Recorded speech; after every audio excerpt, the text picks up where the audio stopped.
Dattakrupa heart care EECP centre के माहिर doctor Vilas धर्म अधिकारी के इलाज से निजामाबाद के शेख अजीमुद्दीन मुकम्मल सेहतमंद होकर अपने घर लौट रहे हैं। इन्होंने ईईसीपी चेलेशन थेरेपी के जरिए हार्ट के ब्लॉकेज का इलाज किया। वाज़ेह है कि डॉक्टर लेन बस स्टैंड के करीब चिन्नावार पैथोलॉजी लैब में Dattakrupa heart care EECP centre वाक़ है। 27 जनवरी को सुबह 9 बजे से शाम 6 बजे तक दत्तकृपा ईईसीपी सेंटर में non invasive vascular screening cartography test किया जाएगा। इस टेस्ट के लिए डॉक्टर लैन बस स्टैंड के करीब Dattakrupa heart care EECP centre में अपना रजिस्ट्रेशन जरूर करवाएं। हा, नमस्कार मित्रांनो, मी तुमच्या हृदयाचा मित्र डॉक्टर विलास धर्माधिकारी।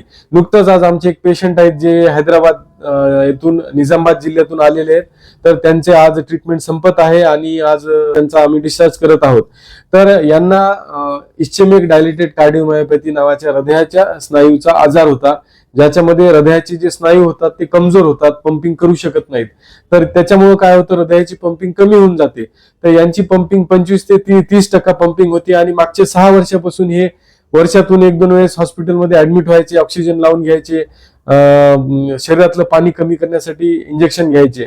परंतु यांना आमच्या एका निजामाबादच्याच आमच्या इथे ट्रीटमेंट घेतलेल्या पेशंटनी आपल्या सेंटर बद्दल माहिती दिली आणि ते निजामाबादहून थेट आमच्या दत्तकृपा ईसीपी सेंटर येथे आले।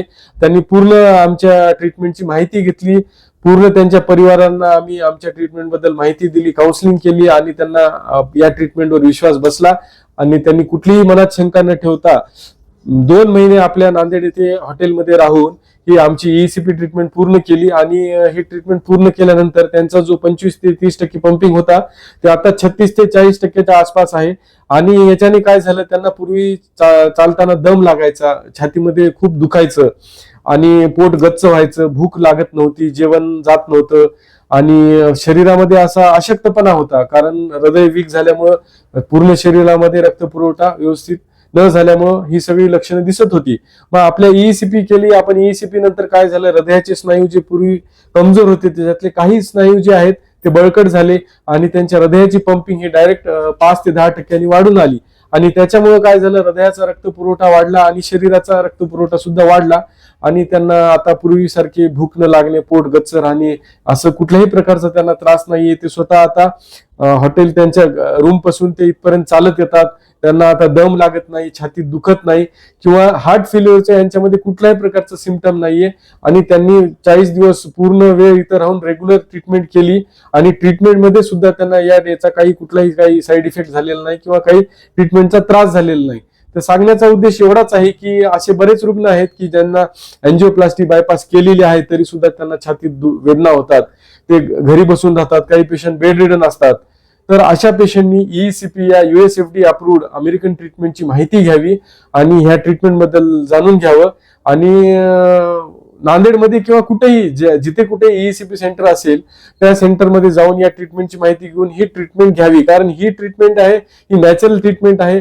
याच्यामध्ये कुठलीही चिरफाड न करता आपण हृदयाचा रक्तपुरवठा वाढवतो, याच्यामध्ये हृदयाचं डायस्टोलिक ब्लड फ्लो वाढतं आणि हृदयामध्ये नॅचरली बायपास होतो, ज्याला आपण कोलॅटरल सर्क्युलेशन असं म्हणू।